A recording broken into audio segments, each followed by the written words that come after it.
పిల్లలు దేవుడు చల్లని వారే, కళ్ళ కపట మెరుగని కరుణామయులే అన్నాడు కవి. దేవుని ముచ్చట ఆటుంచితే తెలిసి తెలవక పోరగాన్లు చేసే అల్లరి చిల్లరి పనులు మస్తు గమ్మత్ అనిపిస్తాయోలా. ఇక ఇప్పుడు దసరా సెలవులు చాలైనాయి కదా, మరి అల్లరి బుడుగులు ఏం చేస్తున్నారో ఓ పారి చూసేద్దాం పాన్రి.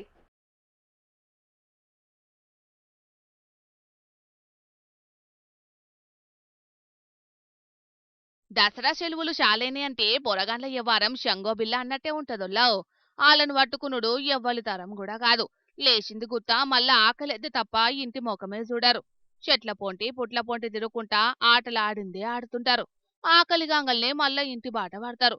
కానీ కాలం మారిందొల్లో. ఇప్పుడు ఆటలన్నీ పల్క ఫోన్ల మీదనే నడుస్తున్నాయి. అయితే గీడ గీ మొగపలగాండ్లని చూడుండ్రి. ఆడపిల్లలంతా బతుకమ్మ ఆటల బిజీగా ఉంటే ఆళ్ళ స్థాయిలో ఆళ్ళు అమ్మవారి మీద ఏ తీరంగా భక్తి చాటుకుంటున్నారో.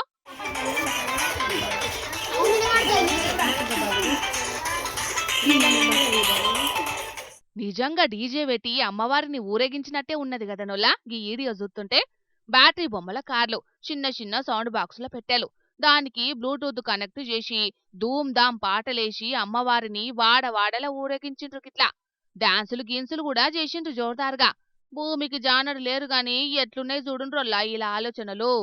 పెద్దలు సందు దొరకనియరు కాబట్టి చిన్నగా ఆళ్ళ స్థాయిలో ఆళ్ళు గిట్ల గీకమతి చేసిండ్రు అన్నట్టు.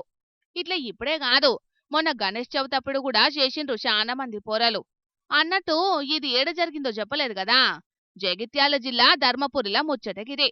మొత్తానికి గోళీలాట, సిరిగోనె, దొంగ పోలీసు, క్రికెట్ అసొంటి ఆటలాడుడే కాదు, పెద్దలని చూసి ఇగో ఇసంటివి కూడా చేస్తున్నారు. ఏదేమైనా ఈ కాలం పోరలు మామూలోళ్ళు కాదు పోన్రి.